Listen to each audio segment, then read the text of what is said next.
The T20 World Cup of 2024 is still on, and we are still hopeful that India can lift the trophy this time after 11 odd years, because India so far has been very good. The bowling department has done everything that we expect them to, or in fact even better, but the batting department is where India would want to improve. And I'm sure now that the tournament has moved out of the USA, it is time for the batters to start attacking. The Super 8 start tomorrow, and India faces Afghanistan at Barbados, a city, a stadium and a pitch with a lot of history.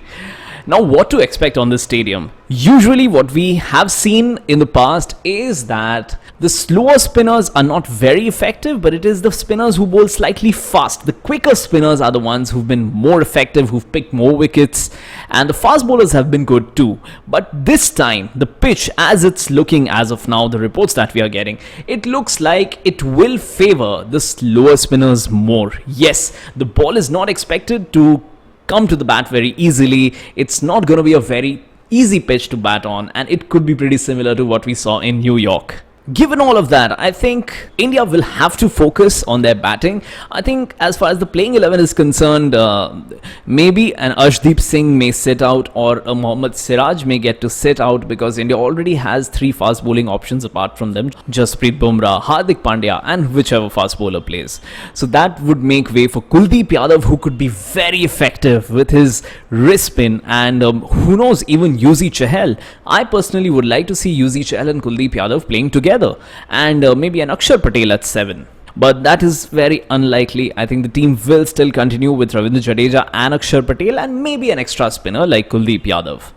Nevertheless, I think the batting is what India has to focus on. If India bats to their potential, or even half their potential, I don't think that the side's any match for Afghanistan, and India is going to win this comfortably. But if the batting collapses in some way, because as we just discussed, the ball will do a bit, the slower spinners will benefit, because the ball will not come to the bat very easily, very smoothly. One has to make a lot of effort to reach to the ball, to watch the ball to the last moment, and therefore I think players with not such strong techniques such as Rishabh Pant, Surya Kumar Yadav, Shivam Dube, they are going to struggle, is what I feel. If they don't, that's great for India, but they would find it slightly more difficult than the other pitches.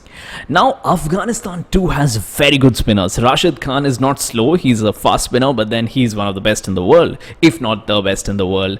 There's Noor Ahmed, who's good. There's Mohammad Nabi, who's again very experienced. So Afghanistan, the one big strength they have is spin bowling, and not to forget the fact that they did beat New Zealand, and they beat them very comfortably by 80 odd runs, just due to the spin bowling. And of course Fazal Haq Farooqi also bowled very well.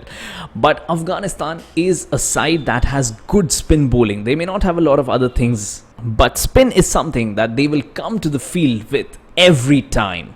So India has to tackle the spinners well. I'm sure Virat Kohli is going to get runs in this West Indies leg of the T20 World Cup, and I don't think it's going to be a concern anymore. Rohit Sharma, I'm not very sure.